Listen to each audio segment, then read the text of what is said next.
Let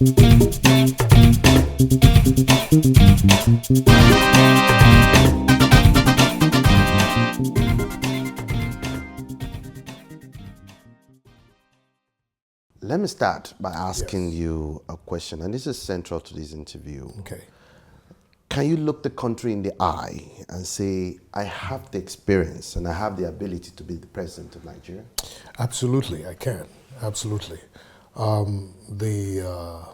What it entails to be president of the Federal Republic of Nigeria has a lot to do with capacity, accountability, and responsiveness. And even each of those could be broken down into different subcomponents. But most importantly, you need to have the love for the country and the passion. Experience helps, yes, but it depends. Experience in what? I've been a governance advisor. I mean, over the past 25 years, I've worked in law, development, and I've served as a governance advisor in an agency that provided technical support for Nigerian government, both at the federal and the state levels. And, you know, I said that will deal with the capacity angle of it. Of course, you need the ideas as well. Then you're also talking about accountability, you know. Why accountability is a fundamental component of good governance is because you should be able to, from time to time, monitor yourself, know where you are, and how you're responding to the demands of governance and the demands of the people. And this requires you getting feedback, not only listening to people, but also responding to people's questions. And this is where the accountability issue comes in. But I think that basically being the president of the Federal Republic is about good decision making and the ability to gather or at least muster the kind of resources. I mean, Nigeria is a huge country with plenty of talent. And being the president doesn't mean that you know it all. It only means that you can draw from, you know, a vast range of resources, particularly human resources, and provide, mobilize such resources for the purpose of service delivery, whether they're human resources or material resources. Please highlight to our viewers a brief about the core points you intend to focus on as a future president. Okay. Well, you see, before going into the core points, I would say that everything that we've had in Nigeria now manifests the major challenges we have, because a job is only as relevant as the problem it seeks to solve. That's right. The current issues in Nigeria, I could say there are three basically, they've manifested in three forms.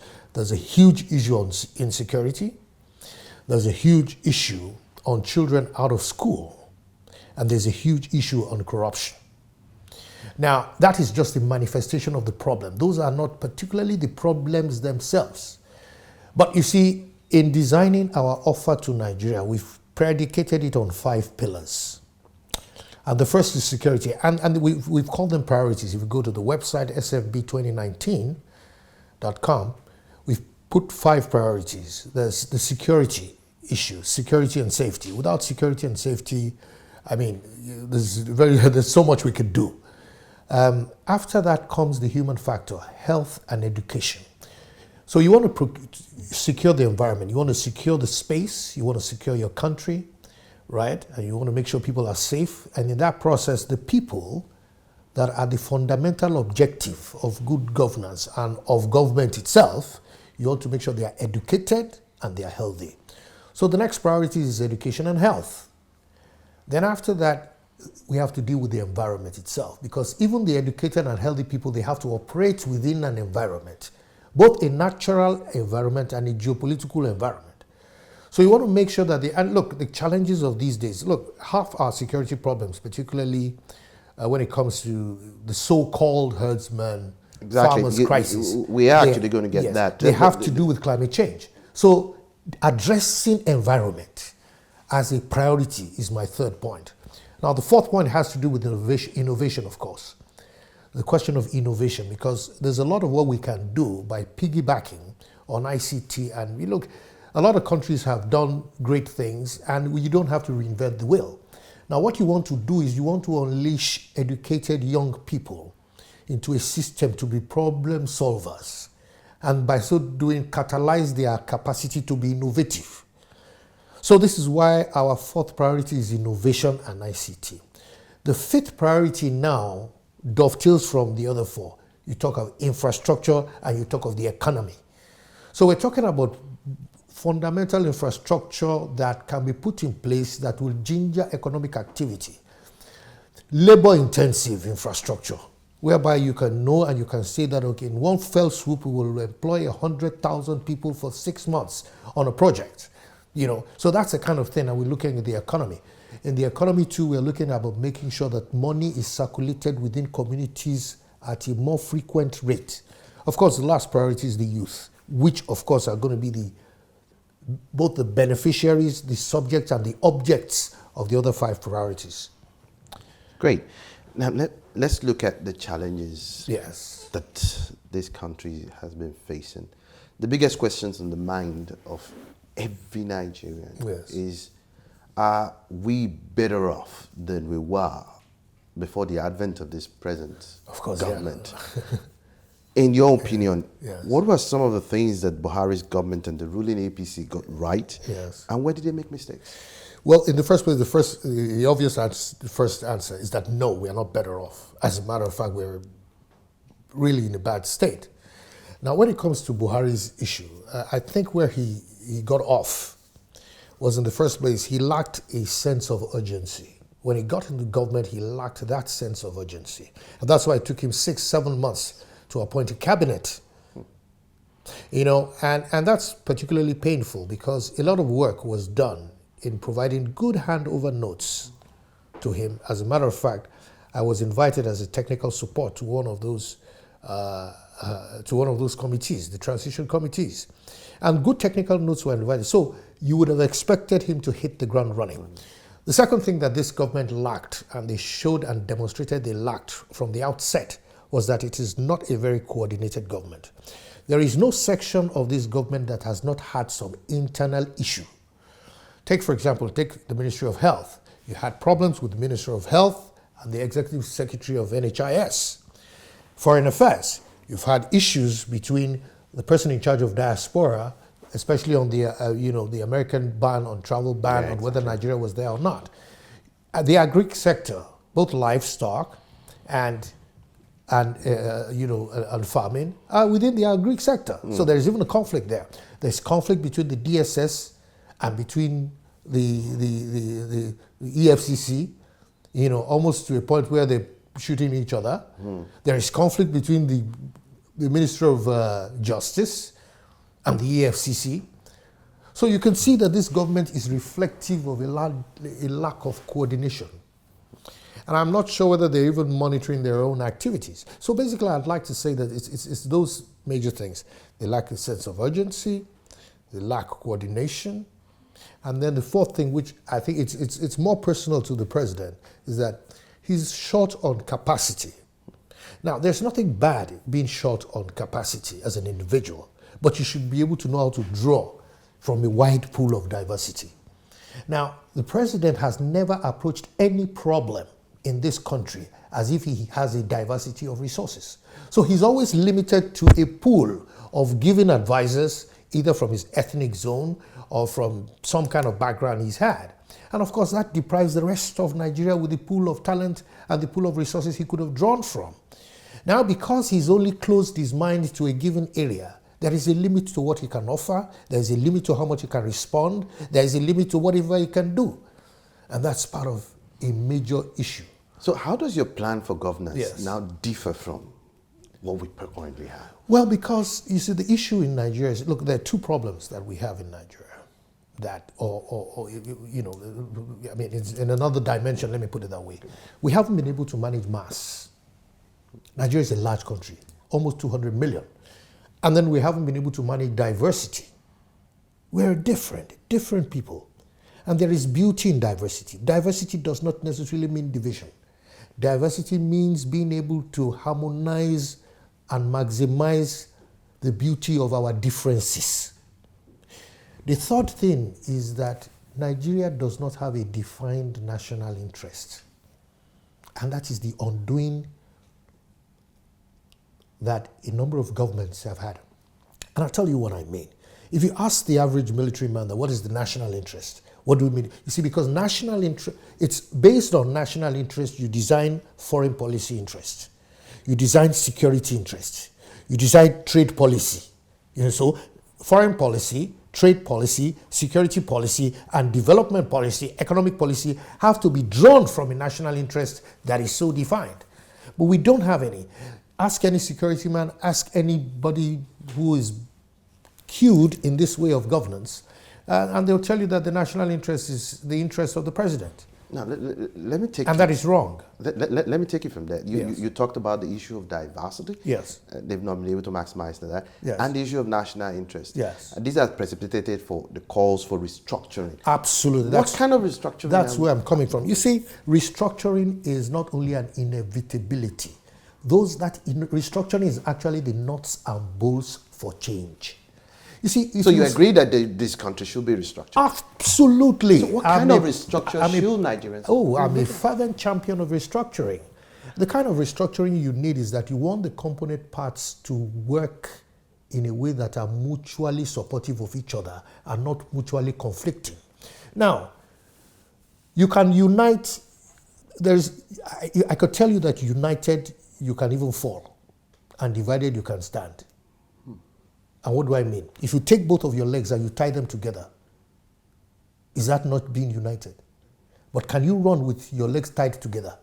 So that's what, you have to loosen up the components of this country to be able to be the best that they can be, so that the sum of the whole will be a thoroughly good average of the strength of each of its parts. Nigeria can only succeed as a true federation. A true federation is a country that has components that are relatively autonomous, that have their intrinsic dynamics and their intrinsic strengths grown, that they have the opportunity to grow their intrinsic strengths. Now, what you need to do is to find a way of harmonizing them. Nigeria started off as a good federal, we had a good federal constitution. But where we have now is a constitution and a manner of governance that over-centralizes everything. And they say power corrupts, absolute power corrupts absolutely. When you over-centralize power, you have a tendency to corrupt that power. And you see, Nigerians are wondering why corruption continues to be our problem. Part of it is the over-centralization of things. So I think, number one, in our restructuring, each state should have its own constitution. There is no federal government, there is no federal state in the world, Switzerland, the US, anywhere, that the subcomponent parts don't have their own constitutions. Because it's under each of the state constitution or the sub-regional constitutions that you have your state level accountabilities put in place. You can have your state police, you can have your state resources and things like that. The issue of resource control is very necessary. It's very necessary. As a matter of fact, a person will only bring out his best if he has sufficient management over it. And, we've done things in such a way that, where the resources are being drawn from, right, we have consumed those resources in an unsustainable manner. We have neglected other resources. Other people don't believe that they have the kind of resources or talents that can take, for example, people say that in the North, there isn't much resources. But for crying out loud, everybody knows that there are a lot of mineral resources in the North. And in any case, Nigeria has an energy problem. One state in the North can produce enough solar energy for almost half the country with solar panels, and they have the space and they have the sunlight. So there is no state that doesn't have, and between you and I, the most important resource of any nation or any state is the human being, right? So why don't you educate him? And that's why we say under our own presidency, there's going to be a zero tolerance for illiteracy and a zero tolerance for hunger. Let's look at the issue of insecurity. Yes, please. Because in recent time, there's been a spate of killings. Yeah.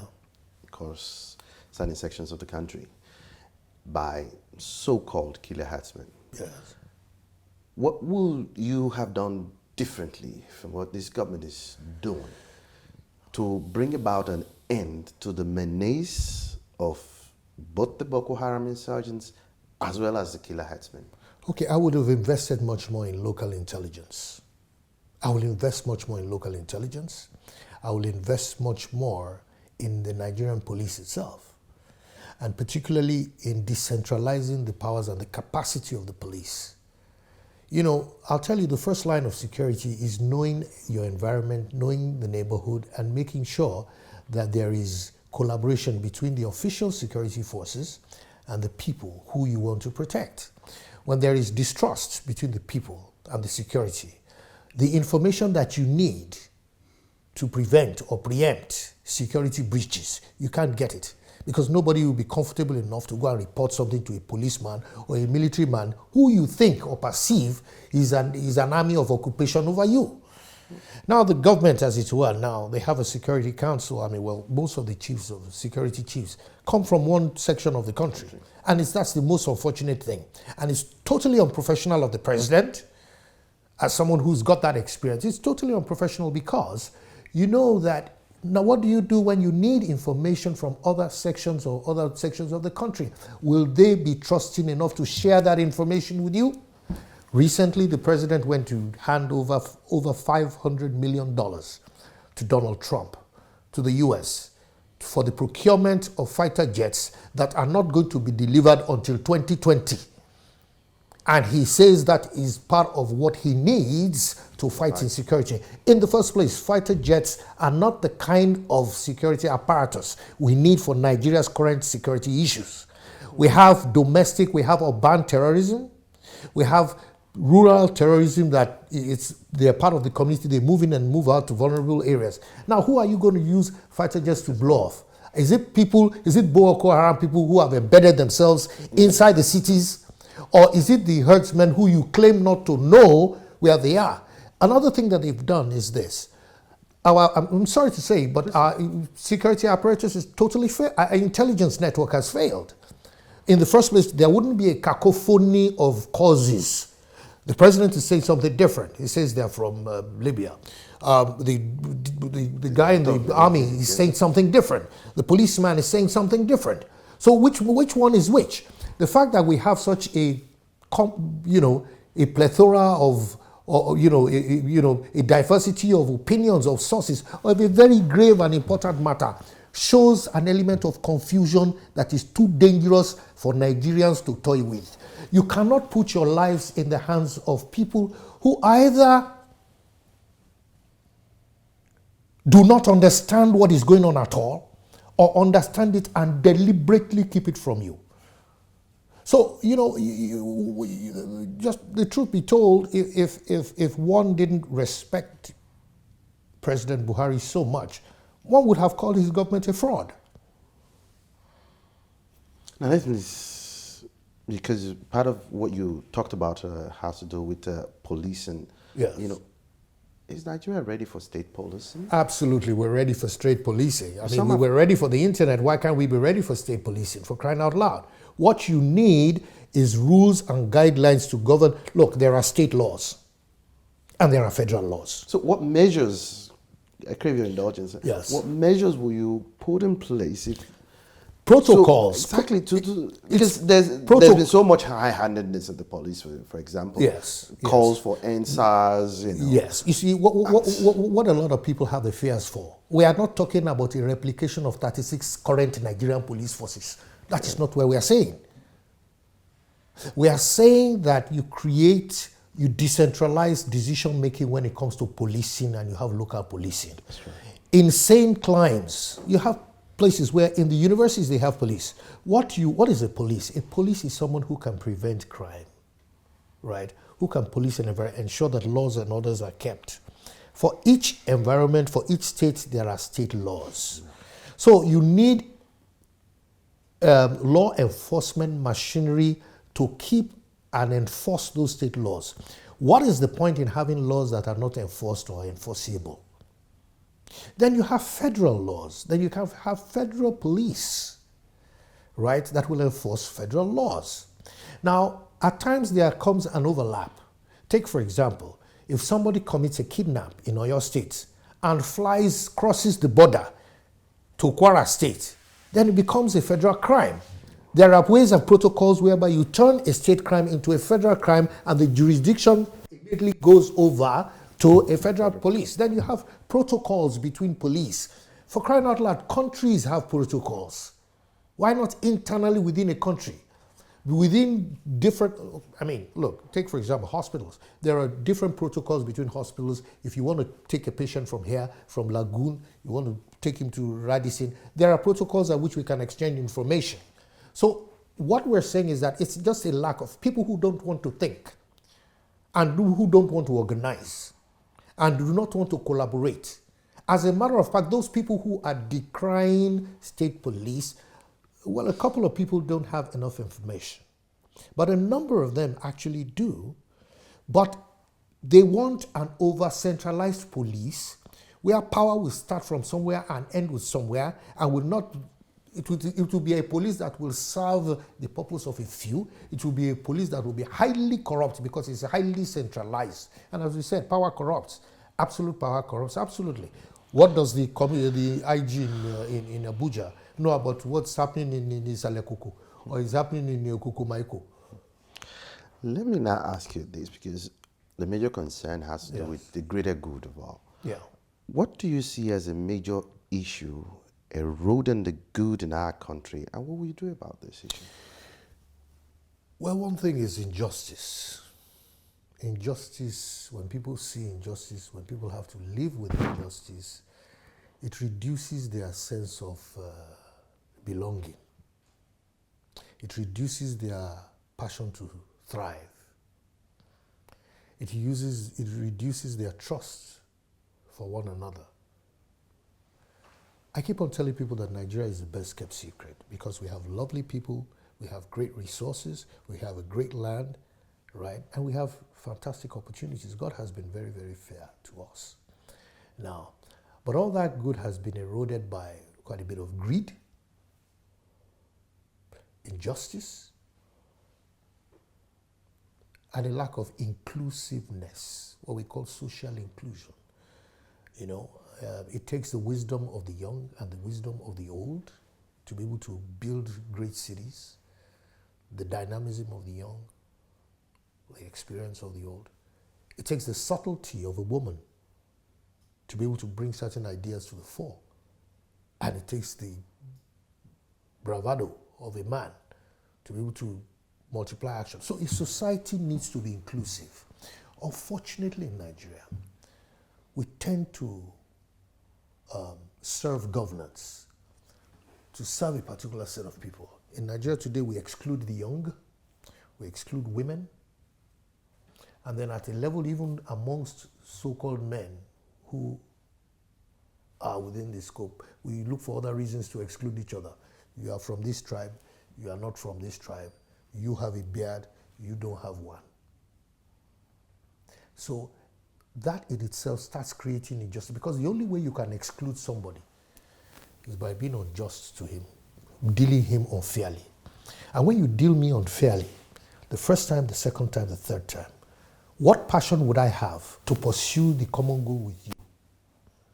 Once you are pursuing the goal, I will say it is your goal. It is not mine, because ab initio, I'm left out of it.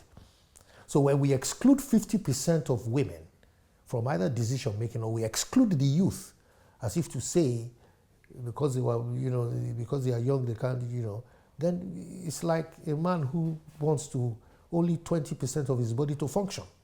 Of course, he will be a total underachiever, and the goodness he has will not come to fore.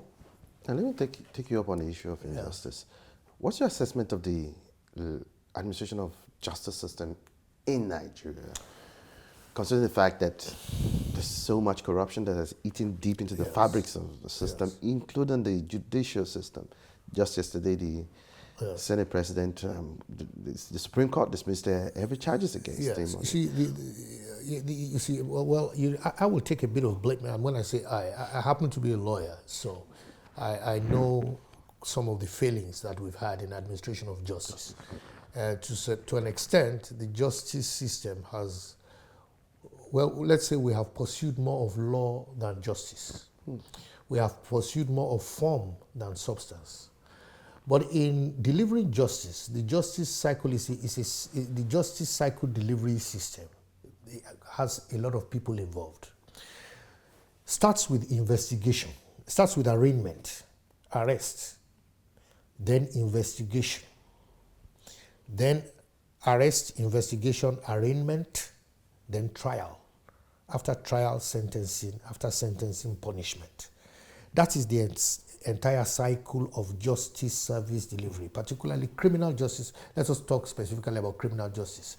Now, at each stage, there could be a failure. You will wonder why a lot of EFCC cases have not been followed through and they have difficulty. Go and look at the investigative capacity. A lot of people, they would like to have the newspaper splash first. Oh, we've arrested this guy. And they make a whole lot of noise about it, right? Instead of doing some deep investigation and finding your facts well. So people, like I keep on telling some of my friends, I said, in Nigeria, many of us would rather look good than actually be good, you know. So it's what resonates with, you know, so there's a whole lot of noise about, oh, we will do this, we'll do this. So our investigative capacity is not very, you know, the police, to be honest, the police are really short in terms of investigative capacity, in terms of managing cases. I mean, in the Nigerian police force, you don't have specializations again. In those days, we used to have people who were specialized in homicide, people who specialize in burglary, people who specialize in grand larceny, people who specialize in rape. You know, you had that kind of division. It has lost a lot of that professionalism. Now we go to the next level, you also have the courts and you have the lawyers. You know, well, you will always have two sides in any case. So you have a defense lawyer and a lawyer that is prosecuting the issue. Now, either of them can be unprofessional, but it also depends on the judge to be able to call them to order. That's right. Another thing that has worked against the justice service delivery is that some of our laws on our civil procedure and criminal procedure are old and archaic. There's a new administration of justice act that is, I don't know to what extent. I haven't done my, I haven't been practicing in a while. But I know that is trying to speed up some of the time in which cases are heard. I am a supporter of having specialized courts because those specialized courts can dedicatedly address certain issues. That's right. I am also an advocate of having accountable justice system, starting from policing. Why should you issue a policeman bullets and not tell him to account for how he spent each of those bullets? Why should we have policemen around the streets and simply because they feel happy, they are shooting up their guns? Which means that if you give him 25 bullets, he can tell you he used 5 to celebrate it, not knowing that he probably used 5 for extrajudicial killing. So the accountability of each of the people who are responsible for the justice cycle delivery, including the prisons, right? And that is why, for me, one of the most, next to the Attorney General, the most important ministerial job anyone can have is the Minister of Internal Affairs. If a country is failing, if you don't have justice service, if you have people oppressed, if you have issues, real issues within security, check out who is in charge of internal affairs. You know, that's a very powerful ministry, and I think it's been misused and abused or ignorantly deployed. Let's look at the country's infrastructure. Yes. What specifically will you do to improve our country's infrastructure, especially our roads, railroads, bridges, and the electrical power, the power sector itself? Infrastructure has to be integrated. How do you mean? If you're doing something for example, if you look at the agri sector, there is an infrastructural requirement that will ensure that the agri sector is producing much more or its production increases. Take, for example, if you have places where you have farms, you want to make sure that there are access routes to those farms. You want to make sure that there's electricity driven there. You want to make sure that there's water so that your agri production can be enhanced. Infrastructure can include security infrastructure. And when I mean security, I mean things like physically, gated schools, fenced farms, cattle ranches. That is infrastructure as well. You get my point. But I know the major infrastructure that is really bothering a lot of Nigerians is power, is the power sector, the ability to produce power. Because when you do that, you can drive industry and other things can flow. There's the power sector, there's the water, there's access to the remote areas in the country. And, if you look at my website and look at what I said about economy and infrastructure, we are talking about large, huge projects. There is something called the natural infrastructure too. Take, for example, Nigeria has had a plan to build a green wall. A green wall is a wall of trees on the northern borders of Nigeria. It's been in the plan for 25 years. That green wall, there's a particular type of tree. Now, what it will do is that it will reduce desertification. It will reduce the receding of the desert. It will enhance agric. It will also stop or at least moderate climate change in the negativities of climate change. And do you know how many people you can employ just planting trees across the border from Sokoto to Maiduguri? So that in itself would put money into people's pockets in a constructive way, not that you're just dashing them money like we did in the Deji days. So another thing we want to do is to ensure we construct a water pipeline from Calabar, off the coast of Calabar, to infuse into Lake Chad. Because quite frankly, the major cause of the crisis in the northeast in this country is not unconnected to do with the drying up of the Lake Chad. 20, 25 years, 30 years ago, that place was, people wanted to graze. I mean, it was also a tourist venue. It was, there's so much to it. Of course, we're talking ocean water from Calabar to the north. That means you have to build desalination plants. That in itself is industry. That in itself is infrastructure along the way. So what I mean by integrated infrastructure is that we don't just build roads for road's sake. You don't want to build a road where in 10 years' time nobody's plying that road because the industry at the end of that road that is feeding into a town or a port or somewhere is dead. So you want to make sure that industry is integrated. You want to make sure that even your health infrastructure is not unconnected with industry. I'll tell you something. The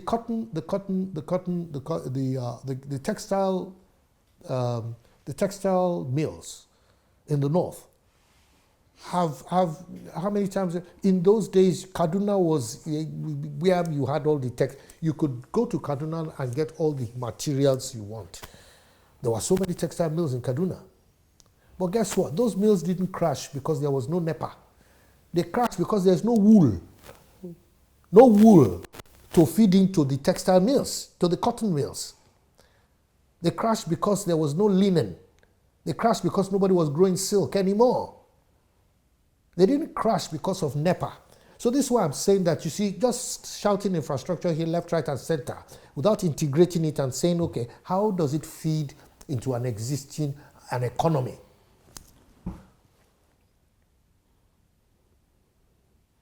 So this is my own take on infrastructure. It's delicate, it's fine, but it's very strategic. It's strategic in the sense that infrastructure should be able to drive economy. Infrastructure should be, people can easily say it's automatic and say, oh, if you have NEPA, you have people see that if you have roads, okay, roads to the market and stuff. If you say you're taking roads, if you're taking, for agriculture, maybe somebody's growing cocoa from there, and you don't have any cocoa trees there after a while, uncle. Away from infrastructure, yeah. Let's look at your party, the KOWA Party. KOWA Party, yes. A lot of people are concerned that your party doesn't have the clout and the wherewithal in terms of being ready to taken seriously for against 2019. Yes. Now, what are you doing to re-energize the party base and mobilize people, yes, so that they were able to take power from the renters of power. I'm sure I was also told that Professor Renishona is still in the race. She's in the race. What's well, you see, what's been democracy happening? is democracy. In fact, let me also quote an observer who wrote in the newspaper recently that despite the party's best efforts after observing your one of your congresses, yes. It is still, that is, your party is still a gathering of well-meaning amateurs running around like a headless chicken in a field of bloodthirsty giants. What's your response to that? Well, Tokwe, that's rather, well, I'm glad that we were not counted amongst those who are bloodthirsty. But whether we're headless, I don't think that is right. I think, number one, the person is probably not a member of the party. And the person probably doesn't understand the different stages of political aggregation. Okay. I will not contest the fact that KOWA Party has its own strengths, it has its weaknesses. I would not contest the fact that KOWA Party is relatively young, but quite frankly, KOWA Party has what I call much more goodwill. We have goodwill. That is why anybody who talks about KOWA Party will always say, that's one thing they will always give it to us. People who are competent, people who are professional, people who've got the right mind and the right attitude to the country. Now, whether KOWA Party can do it on its own may be doubtful, but the whole idea is that KOWA comes with a spirit. When you see KOWA Party, KOWA means, it's not the blocks and the registration paper what. KOWA means all of us. And our motto in KOWA is that together we make the difference, not on our own. And that togetherness, we need it more than now. So KOWA Party is, the party has to work within its own internal democracy space. Okay. So of course, anybody who wants to contest for anything will come out and we'll go through the process. I will identify candidates. And KOWA itself as a corporate body is also in discussions and in alliance with individuals and other groups. For example, I belong to the Nigerian Intervention Movement, which is a movement beyond political parties. I belong to the Revive Nigeria group, which is a movement beyond political parties. I'm in discussions with several other presidential aspirants, the ones that we regard as progressives, Ikubuse,